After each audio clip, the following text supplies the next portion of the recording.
kurus, pokoknya penyakit semua, hernia, pusing, dada sesak, paru-paru, apa itu flek. Hernia nih misalnya. Bisa. Pokoknya anak kecil ya. Pokoknya harus segera diobati.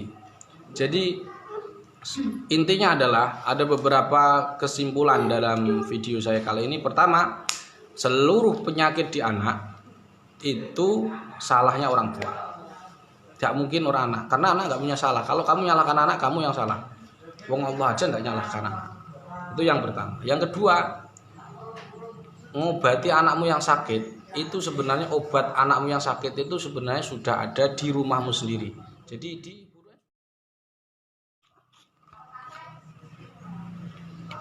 Assalamualaikum warahmatullahi wabarakatuh. Kita sekarang bersama Ibu siapa namanya? Bu Novi. Beliau penting Bu Novi. Duran Mawan. Nah, beliau ini mengeluhkan anaknya sakit. Sakit apa nak? Coba sekarang nggak bisa jalan, sekarang jalan nak. Ya, Bismillah, jalan dulu. Bismillahirrahmanirrahim, jalan. Oke, ulang. Nah, Bismillah. Jalan ke sana loh. Jalan ke sana. Terus. Nah, Bismillah toh. Bismillahirrahmanirrahim. Sana kembali lagi 3 kali. Terus kembali ke sini. Allah, loh sudah bisa jalan. Alhamdulillah. Walaupun mati tersayek-sayek ya, tapi bisa jalan. Alhamdulillah. Oke, siapa namanya nak? Zahra. Lengkapnya siapa? Lengkapnya siapa namanya? Zahra Nurifa Saris. Sembuh siapa namanya? Jadi yang jelas anak ini tadi kata ibunya itu hari Minggu itu enggak bisa jalan, ya Bu? Bahasa Indonesia bisa Bu? Sedikit-sedikit. Enggak bisa jalan itu sebabnya kenapa Bu? Ditanyain jatuh boten. Ditanyain jatuh enggak, terus? Terus Kepleset juga enggak, terus rasanya gimana Adik? Rasanya gimana? Perih. Jadi beliau ini adiknya ini merasakan perih, terus enggak bisa jalan hari Minggu. Itu sudah dibawakan ke dukun pijet, tapi digendong juga nangis. Kaki sebelah mana nak? Itu coba ditelusurkan di kakinya, dicelurkan. Nah, ini sebelah paha sini. Nah, sini ya kan. Nah, pertanyaannya bagaimana cara saya ngobati? Nah, jadi para sahabat, nanti kalian pasti bingung kan? Mungkin nanti kalian juga punya kasus seperti ini. Maka supaya saya tidak membuat pelatihan lagi dan kasihan kalian waktu kalian juga terpotong, maka saya menggunakan Facebook ini sebagai alat atau media untuk tutorial atau untuk pembelajaran bagi panjenengan semua yang mungkin memang fak bidangnya ini. Jadi cara menyembuhkan saya ini, diagnosa kita adalah ain. Kita tahu sendiri bahwa ain itu syaratnya ada 2, yahduru biha syaiton wa hasadu ibnu adam, yaitu hasudnya anak Adam dan hadirnya setan. Jadi ada hadir setan di situ. Pertanyaannya, hasud itu apa di situ? Hasud itu cenderung hasudnya itu bukan seperti hasudnya dalam ilmu tasawuf, yaitu kita ingin kenikmatan orang itu ingin kita rebut, itu namanya hasud. Tapi hasud dalam konteks ain adalah suka memuji. Ibu, kira-kira anaknya lincah ini seneng enggak? Ya seneng ya. Jadi seneng anaknya lincah itu sering dipuji enggak? Kadang. Nah, itu jadi muji itu boleh, tapi harus disandarkan ke Allah. Ngono lho. Jadi nek sampean muji kok ya mesti Masya Allah anakku lincah.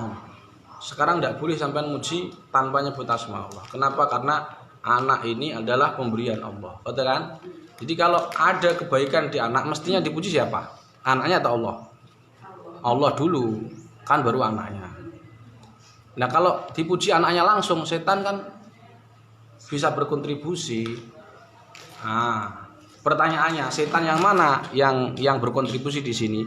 Nah, tadi setelah itu sebelum kita ruqyah, saya akan ngeruqyah ibunya. Pertanyaannya, kenapa ruqyah ibunya? Kan anak yang ini kan misalkan di sini anaknya kan sakit tuh kakinya tuh. Jadi kan anak tidak mungkin punya salah, ya kan? Nah berarti salah siapa? Salah orang tua. Pertanyaannya orang tua yang mana yang salah? Biasanya yang sakit kepalanya pusing. Ya tadi ibunya sudah kita swab. Tadi ketarik kemana ibu? Ke kamar. Jadi sudah jelas para sahabat ya. Jadi kalau dia ketarik ke kamar berarti itu ketempelan, bukan sihir. Jadi yang dimaksud yahduru biha syaiton, sebagaimana hadis itu adalah setan yang tadi nempel ibu. Nah pertanyaannya apakah betul itu setan atau sugesti? Saya tanya dulu, ibu sering suka ngimpi buruk. Ngimpinya jatuh, kebakaran, atau ular, atau hewan aneh atau sosok? Kebakaran. Terus cowok pernah. Cowok jatuh atau berhubungan dengan orang? Tidak pernah jatuh. Nah, kebakaran ya. Jadi para sahabat, beliau ini terindikasi gangguan. Apa buktinya? Mimpi buruk. Sedangkan yang mengatakan bahwa ini jelas-jelas bukan sugesti, jadi yang tarikan tersebut dari kamar tersebut adalah bukan sugesti, tapi memang dari bangsa jin. Pertanyaannya, apa yang menguatkan dalil ini? Yang menguatkan ya tadi mimpi buruk. Nah, kalau tahu mimpi buruk itu dari jin, nah itu kan kata Nabi sendiri. Kita harus lebih percaya Nabi daripada yang lain. Kata Nabi, apa namanya? Ar-ru'yatu minallah la khulu minasyaiton. Mimpi buruk itu dari setan. Demikian. Jadi tadi ibunya sudah caranya saya ngeruqyah, ibunya pegang pahanya tadi. Ini pahanya anak ini dipegang ibunya. Kemudian ibunya niat nyedot penyakit lewat ibu. Kenapa disedot lewat ibu? Karena pintunya di ibu. Jadi kalau kita ada anak sakit, kamu harus cari tahu sebagaimana teori yang sering saya sampaikan.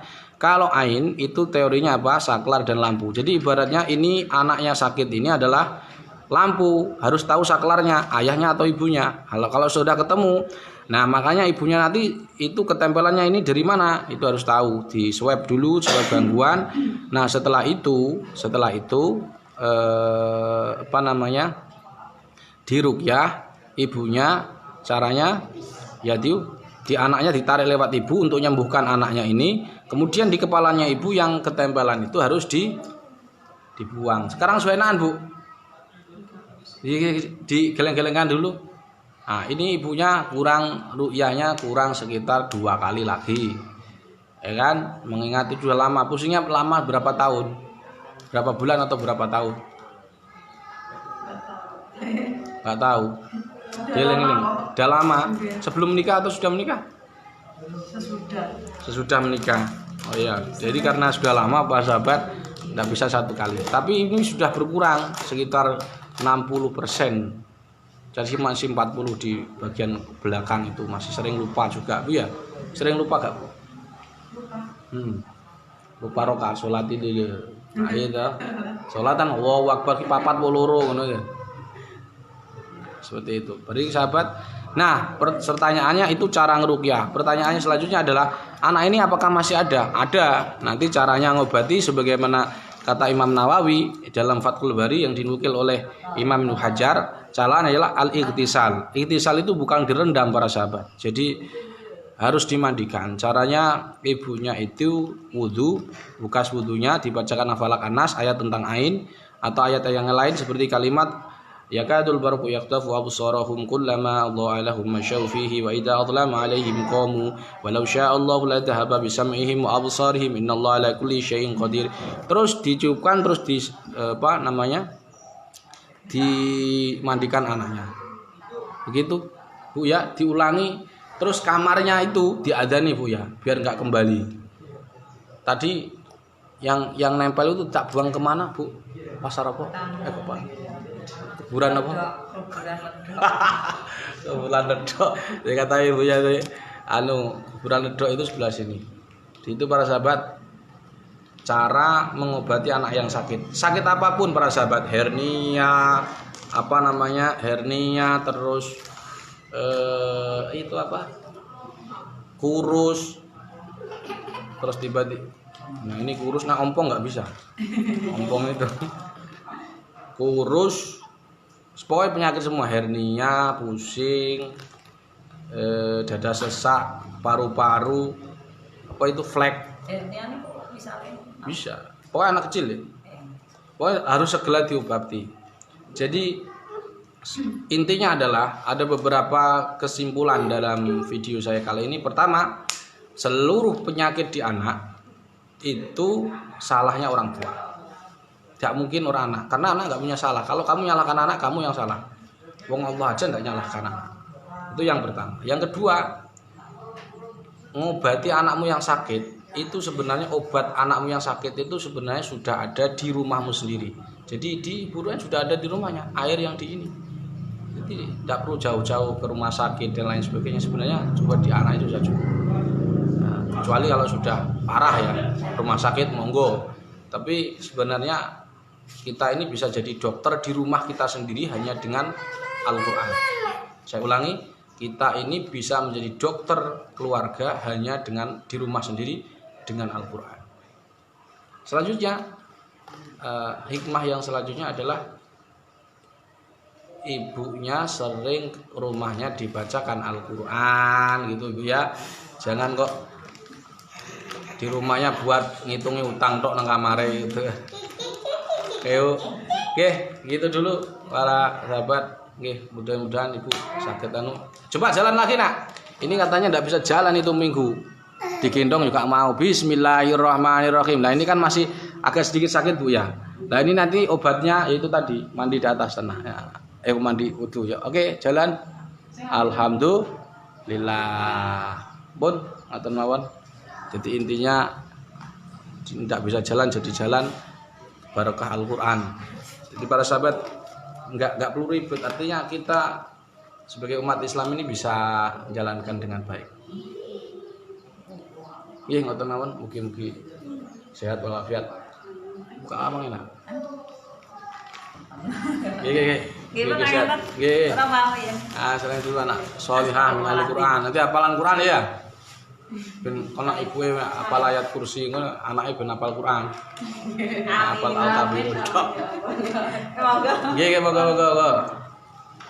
Begitu para sahabat. Jadi tidak usah panjang-panjang, intinya tadi acara ngobati anak ya, para sahabat, cara ngobati anak yang sakit apapun penyakitnya itu diruqyah lewat orang tua. Insyaallah cepet apa ya? Cepet pulih. Jadi kalau kita diagnosa tashkhis kita mateng, terus metodenya juga tepat, insya Allah mendekati kesembuhan. Walaupun toh akhirnya hanya Allah yang menyembuhkan, bukan metode, bukan Al-Qur'annya.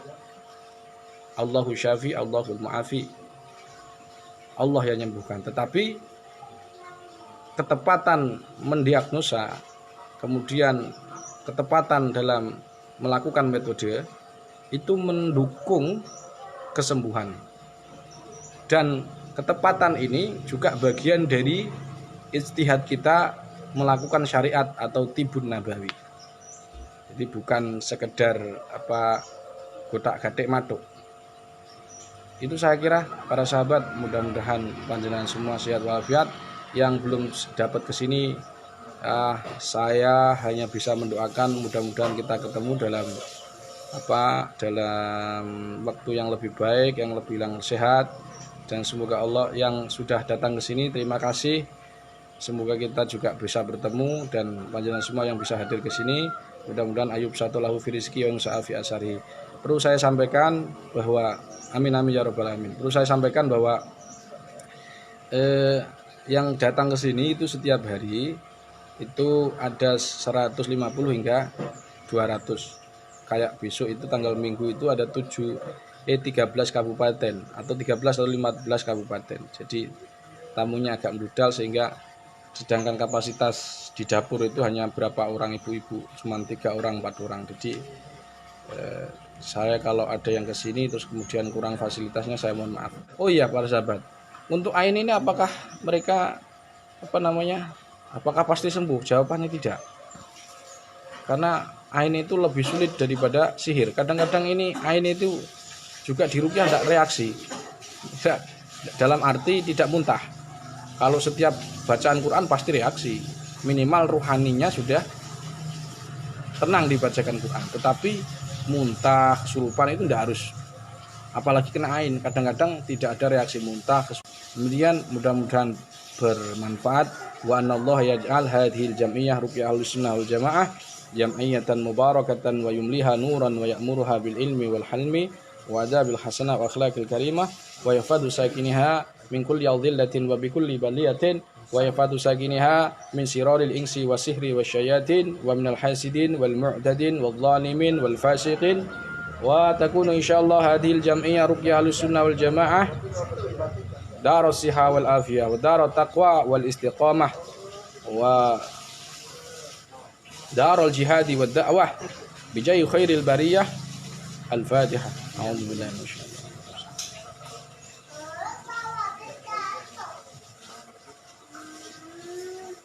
Maulaya salli wa sallim daiman abada ala habibika khairil khalqi kullihim huwal habibul ladzi turja syafa'atuhu likulli haulim minal ahwali muqdahimi ya rabbi bil mustafa balligh maqasidana waghfir lana ma madha ya wasi'al karami ya arhamar rahimin ya arhamar rahimin